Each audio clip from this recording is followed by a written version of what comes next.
انسان کہنے کو بعض اوقات ظاہری طور پر اچھے کام کر رہا ہے، دینی کام کر رہا ہے، کاموں کو انجام دے رہا ہے، لیکن یہی کام اس کے لیے حجاب بن جاتا ہے۔ بعض اوقات آپ کہتے ہیں کہ جی میں اللہ نے مجھے توفیق دی ایک کمیونٹی کے لیے، ایک سوسائٹی کے لیے، ایک آرگنائزیشن، لیکن بعض اوقات وہی چیز حجاب بن جاتی ہے۔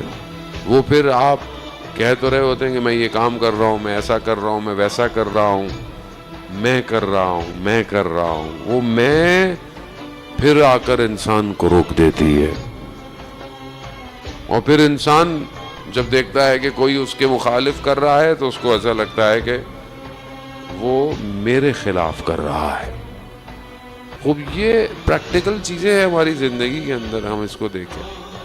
یہی چیز انسان کو آہستہ آہستہ اتنا اندر سے گھیر لیتی ہے کہ انسان پھر آہستہ آہستہ گمراہ ہو جاتا ہے، ایک ایسے مقام پہ پہنچتا ہے کہ جہاں ولی کے مقابلے میں آ جاتا ہے۔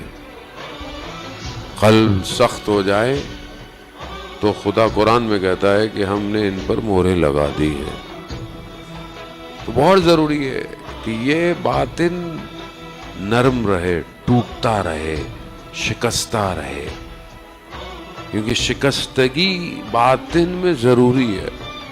انسان ساری زندگی گھمنڈ میں رہے، میں بڑا ہوں، میں ایسا ہوں، میری بات سننی ہے، میری بات کے سامنے کوئی اونچی آواز بلند نہ کرے، گھر میں کوئی میرے آگے اونچا نہ بولے، اولاد کچھ نہ کہے، کوئی مجھے مشورہ نہ دے، یہ انسان تباہی کے دہانے پر کھڑا ہے۔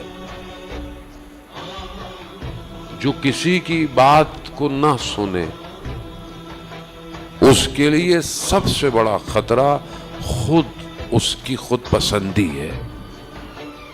یہی انسان کو گرا دیتی ہے۔ انسان کہاں خدا تک پہنچے؟ نماز حجاب بن گئی۔